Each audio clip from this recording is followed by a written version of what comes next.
Welcome in everybody to another episode of ZB's Horsepower Talk. As always, I'm ZB, Zach Brown. Joining with me, as always, is former 410 Sprint Car crew chief and mechanic, my dad, Jeff Brown. A lot to go over from Kansas and the NASCAR Cup Series. NHRA wraps up their Midwest Nationals, and the National Open for the World of Outlaws invades Williams Grove, $75,000 to win. High Limit's probably going to be there too. A lot of racing coming this week. It's Talladega week, baby. It's the playoffs at Talladega, so this is bound to be an exciting one. So let's kick it off like we always do. Recap Kansas and all three series, and all three series will be going to Talladega, which is always fun to have.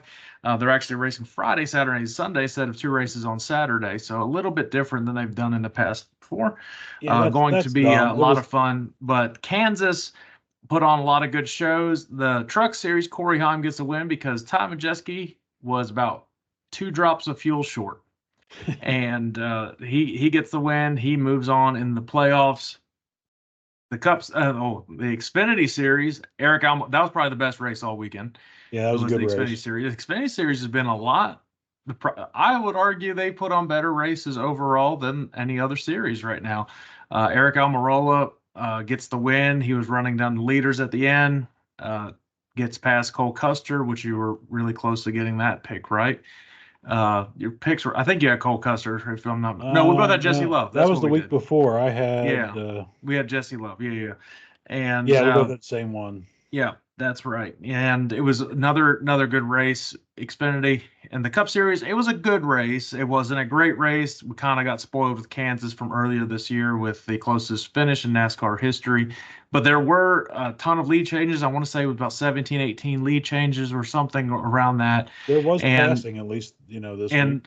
The playoff spoiler, once again, Ross Chastain, he gets the win at Kansas. So he gets his first win of the year, smashes a watermelon. He raced really well. Kyle Busch had the race possibly won, then he lost control off of 2. A lot of crashes, a lot of random things. Kyle Larson hits the wall after getting a flat. Kansas kind of seemed to be the wild card out of these races. So maybe this whole entire round is a wild card round. Yeah, it could very well be. This week I think you're going to see, strategy at Talladega. I think you're going to see some of the guys probably laying way back. Some of the guys that are in a must-win, they're going to be hammering it the whole time. So this could be very interesting. We've seen past, though, the guys that lay back don't mean you're going to get out of a wreck. So at some point, they got to come back up through there. So that's when it starts getting hairy with, 20, 30 laps to go. Yeah. Well, we do know that wherever Larson is running, he will crash. Doesn't matter where he is because that's just what happens in Talladega with his luck. He's even admitted that's his luck. But yeah, Kansas, another underrated mile and a half. I think it's one of the better mile and a halves that they have. I'm glad they keep it in the playoffs. It put on a good show. It's a very good crowd. Of course, what else you can do with Kansas right now? I mean, there's the Chiefs game, but I don't even think they were home. So why not just go to a race?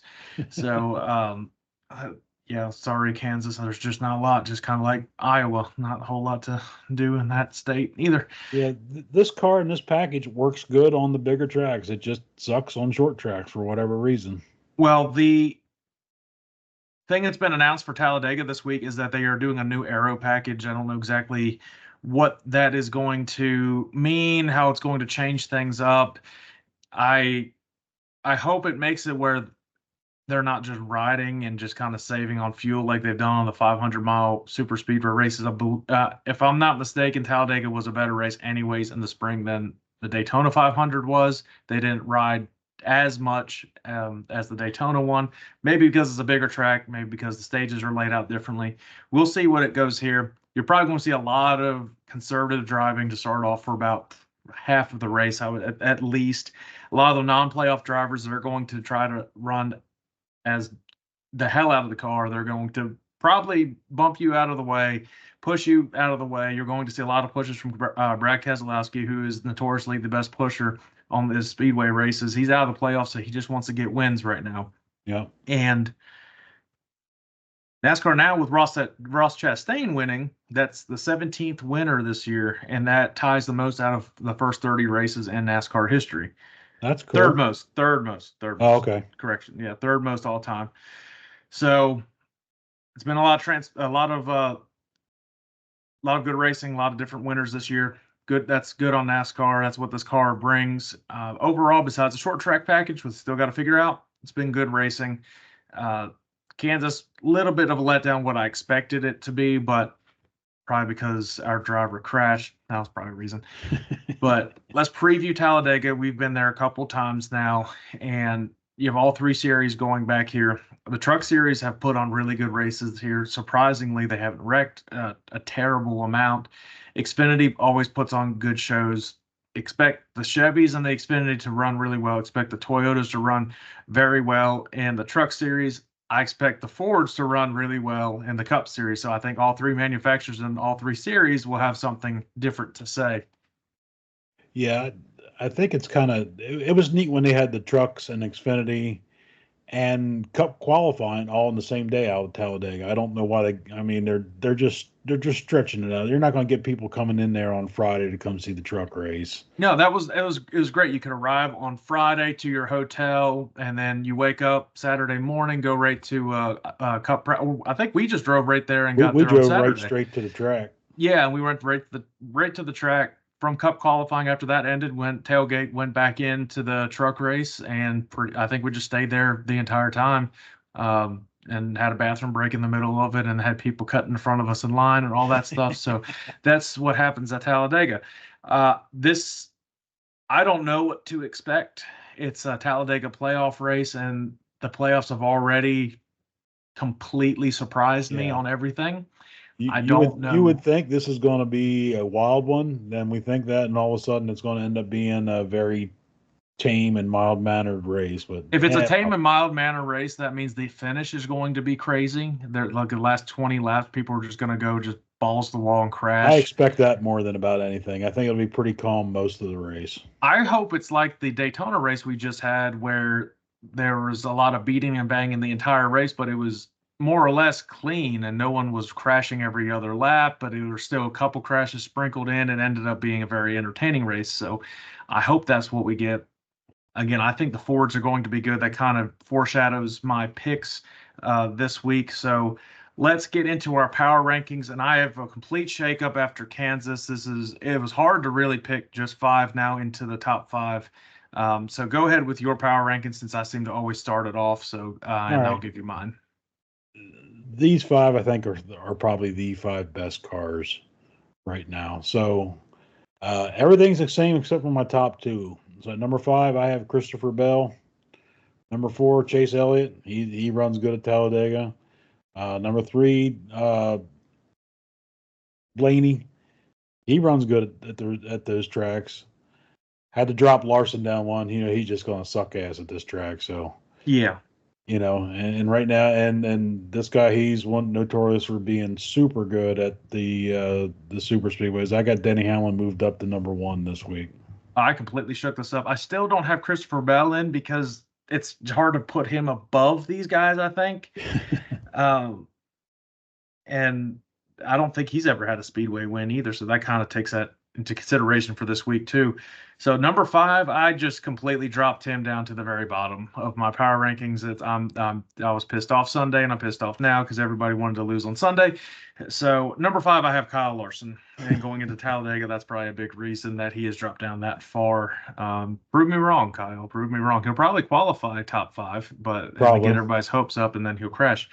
It seems to be a rinse and repeat for them. Number four, I have Denny Hamlin. He was up from number five last week. Had a better run at Kansas, finding a little bit of speed now, going into Talladega. He's good at speedway racing. Talladega, I don't know if he has a win at Talladega. He might have a win, but Daytona is his bread and butter super speedway race. But I've got him at four. Number three, I've got Chase Elliott. Number two, Tyler Reddick. I've got to keep him in. He's going into Talladega. He's defending winner from this year. He won this year. Yeah, at Talladega. Yeah. And number one, after having that great run at Kansas and having some momentum going into Talladega, where he just shows up out of nowhere, he'll just randomly be like, oh, okay, there he is. Ryan Blaney at number one. Okay. All right.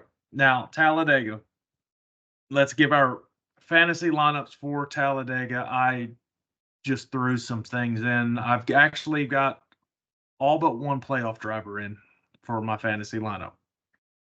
So I will start with the fantasy lineup. Yeah, I've got one playoff driver. He got one. I've got all but one.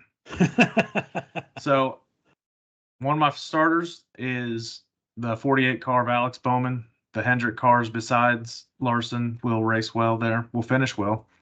Larson races well there. He'll just get caught up in a wreck. This is just still, it's a crapshoot because you don't know who's going to get caught up in a wreck. But another starter, I've got Brad Keselowski. He will be there. He somehow avoids stuff. He will be one of the best pushers all day. Speaking of good pushers, a little aggressive of a pusher, but he's still a good pusher. Joey Logano, he's good at Talladega. Got him in. I've got his teammate, Ryan Blaney. He's in. I've got his other teammate. I've got Austin Cindric. And in my garage, I do have the defending race winner of Tyler Reddick. And the featured matchups this week, they have Daniel Suarez versus Tyler Reddick, which is a kind of a random one, probably because anybody can race at Talladega, it seems. But I have Tyler Reddick over it. It's going to be complete guessing at this point with Talladega. Joey Logano versus Denny Hamlin. I have Joey Logano over Denny Hamlin. Chase Elliott versus Alex Bowman. Well, shoot, I've got Alex Bowman in my lineup, so let's throw Alex Bowman over Chase Elliott. And Ryan Blaney versus William Byron. I think the Fords will be very, very fast here. I've got Ryan Blaney. Go ahead with yours. All right. So we're basically completely different on most of Well, that's good because I am sucking in these playoffs in the fantasy. Yeah, but in the playoff set, we're only like, I don't know, 6 points. All three of us separated by 6 points or something like that. You're leading it, though. No, overall. No, I'm actually in second overall, and I'm last in playoffs. I don't think so. Oh, I am. Oh, I looked at it today. I am sucking. So my starters, I have Kyle Busch, Chase Elliott, Bubba Wallace, Brad Kay, his teammate Chris Buescher. Those two guys are going to work well together. And in my garage, I have Michael McDowell. Completely different. Yeah. So in my lineups, I have Tyler Reddick over Daniel Suarez, Joey Logano over Denny Hamlin, Alex Bowman over Chase Elliott, and I have William Byron over Ryan Blaney. You say you have Bowman over Chase? Yes. Oh, you have Chase in your lineup. Yeah, well, it is what it is. No, I was I didn't expect both of us to agree on Bowman running well.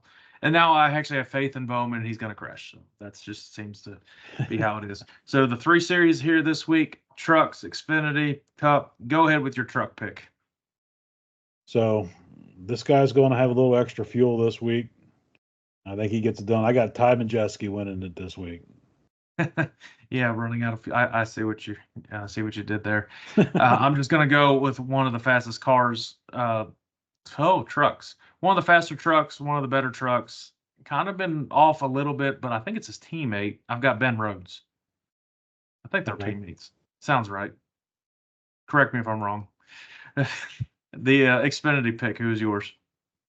It's hard to go against this guy on those big tracks. Austin Hill.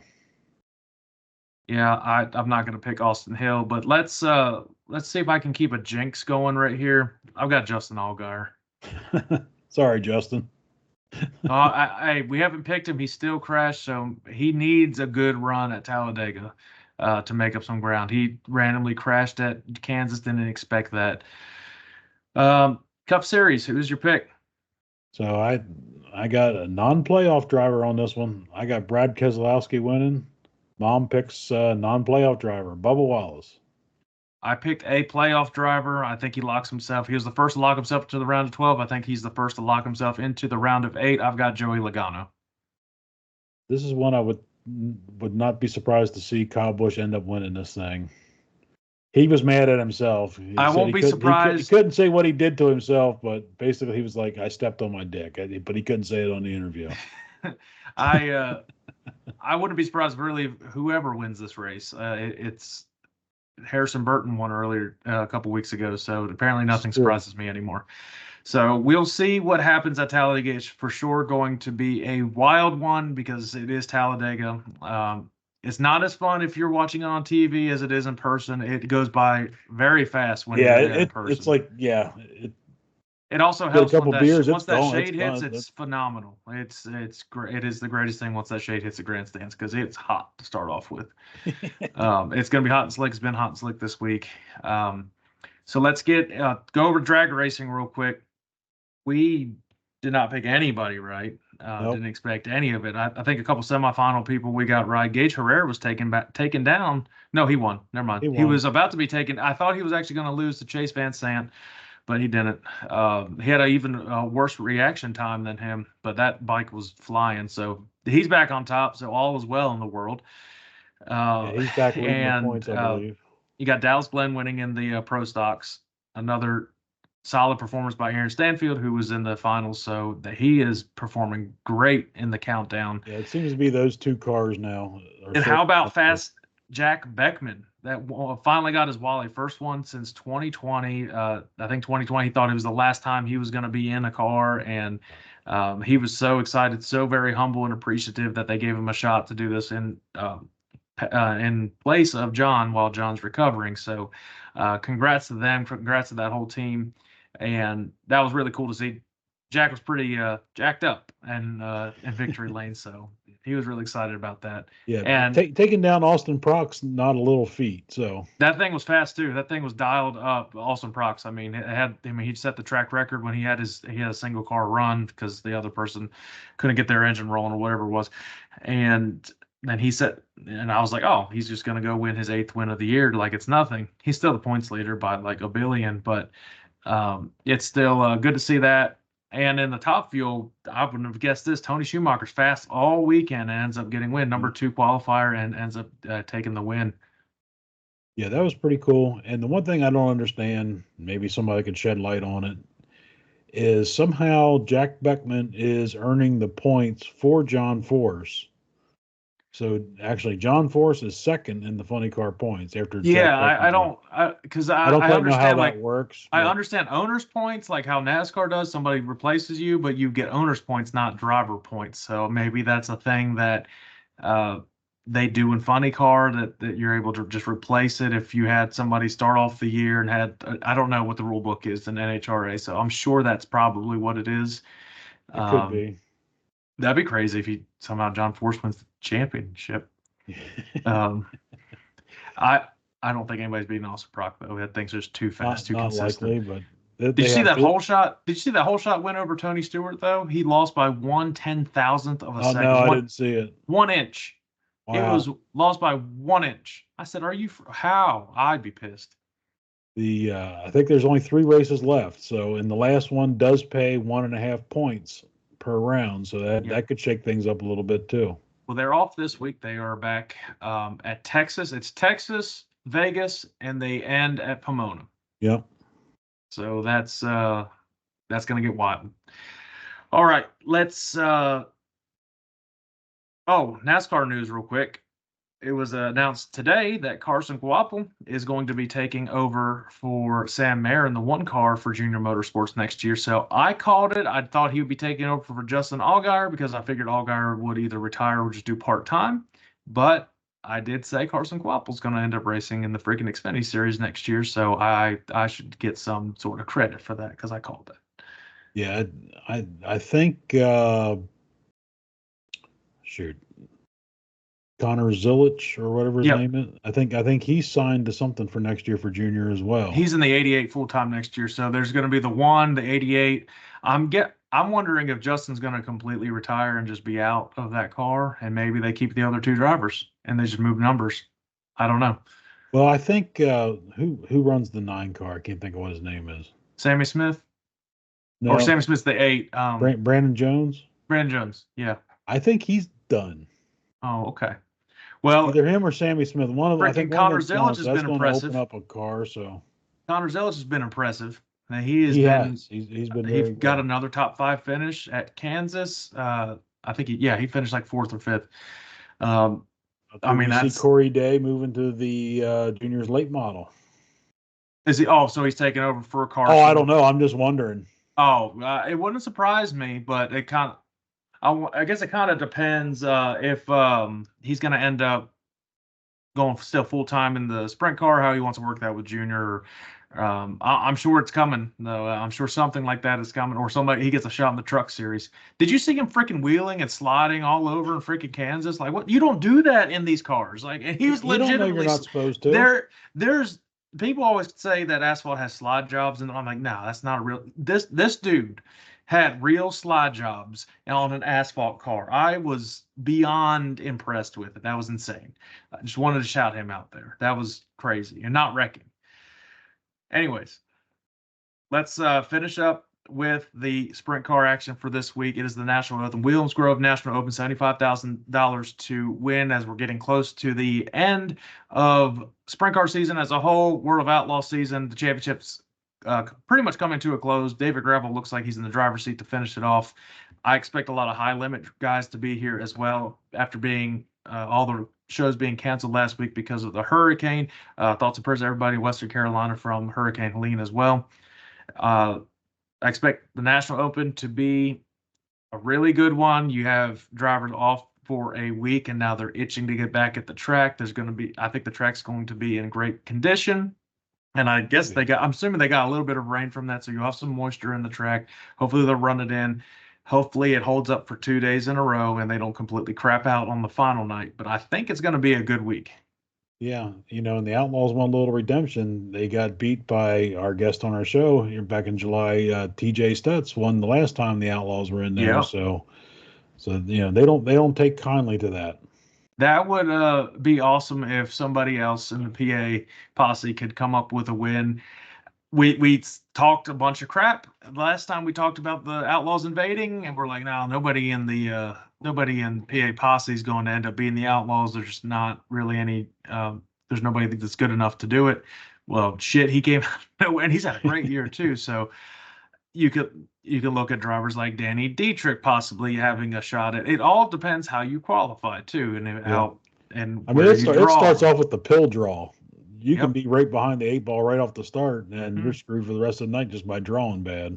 But I expect drivers like Corey Day. I don't expect Larson to race any more sprint cars this year. No problem.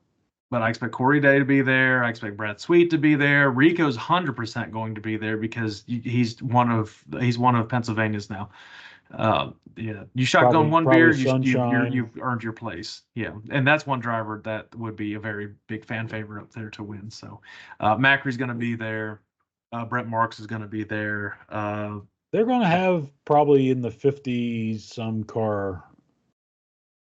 High Limit did a good job of not scheduling a race this week because of the National Open. So I think it'll be a fun time. It's going to, with both series being there now, I do not expect a Pennsylvania posse only driver to win. I could see Macri, Marks, those drivers possibly win, but I don't see any of the local guys winning this weekend. I said it before. I was wrong before, so I'd like to be wrong this time, but we will see. 2 nights, Friday and Saturday. So what can you expect for the 2-day events at Williams Grove for the National Open? Because you've been a part of a lot of these. Yeah, so, weather is going to be the key here. I don't know what it's going to be like this weekend, but I know they canceled last weekend for a lot of rain. So hopefully the track is not a one groove. Friday night could be start up front, stay up front type race. I could see that very, very well be less passing. I think it will be slicker on Saturday. Just you have 50-some cars running. I think it's 25 laps Friday night. And then it's going to be 40 for Saturday night, which 40 laps around Williams Grove, that's a big That's track. A long race. And they don't stop in this one. No, I don't believe so.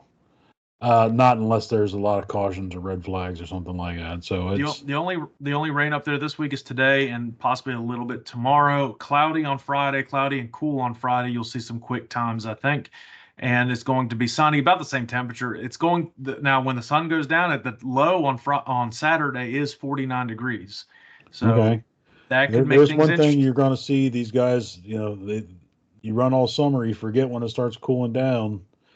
Those engines start making a lot more power. It is very easy to run it too lean, burn a valve in there, and then you're in for an engine change. Believe me, ask me how I know that one. Yep, and that hurts the PA posse guys because a lot of them, they don't bring an extra engine. They just don't have the money or the funds to do all of that. They're prepared because they race there all the time. They'll be ready for it. Outlaws, it's nothing for them to change an engine or a whole damn car. Um, yeah, it's going. I think you'll see very fast times on Friday. Saturday is going to be a little bit slower, but I don't think it's going to be as big of a drop off as it traditionally is, being as cool as it's going to be. And I think that's what a lot of teams are looking at right now too. And it takes a little bit of luck to win these outlaw shows. So you win Friday night, it means nothing for Saturday because Saturday's everything on the line. That's the $75,000 win. I still think it's like 20,000 to win on Friday. It's a big weekend, Oh big yeah, purses yeah. weekend. They used to take the top 4 cars from the first night, and you were automatically locked into the dash for the second night. But in a way, was kind of cool that you didn't have to race the whole night. But it's then you deprive the fans of seeing probably the top 4 cars running most of the night. So it's probably better they do it this way. PA fans don't want to see the top 4 in World of Outlaws do well. They want anybody else. All right. Well, without further ado, let's give our picks for the 2 nights for the National Open. It looks like both races will get in, and I think this will probably be some better racing that we've seen out of Williams Grove. I think it's going to be a very racy track. So night 1, who's your pick, and then night 2, of course. So night 1, I was trying to figure this one out, and I didn't know who I wanted to pick, but I'm going to go with an outlaw night 1. I got Carson Macedo for Friday night. Well, I'm going with a PA guy, but he is an outlaw. I actually got Logan Allen for this one. Who? Nope. Logan Schuchart? Logan Schuchart. I was mixing both him and the whole family. You know what? Everybody wins. Logan Schuchart for night 1. And go ahead with night 2. So night 2. For the actual big one. This guy has 5 second-place finishes. It is a PA car. 90 years old. My dad gets one more National Open win. Darren Pittman in the 69K. That'd be something freaking phenomenal to see. I'm not jinxing him. I can't believe you did it. 0 chance I jinxed that. So I've got a high limit guy for this one. He's been on a roll. I picked him last week, but they rained out. Rico Abreu to win the Williams Grove National Open. He has been hitting the big money shows, that's for sure. Yep. And then Outlaws can go cry after that. Well, if Rico wins, he's stopping on Beer Hill and chugging a beer. Hell yeah, he is. He has to now. You do it once, you got to do it every time. Yeah, that's awesome. All right, well, that wraps it up for this week. Let us guys know who your pick is to win the National Open and Talladega this week, of course. I'll be releasing my Talladega picks because I have been horrible at DraftKings lately, but the Talladega picks, we'll see. Can't be any worse, so we'll see what happens there. Make sure you follow anywhere you get your podcast, all social media platforms. Make sure you check out my Instagram and my X, formerly known as Twitter, now known as Elon Musk's thing. So check that out. That's where I release the DraftKings picks. And we'll see you guys next week after a crazy weekend of racing. Yep. See you again next week.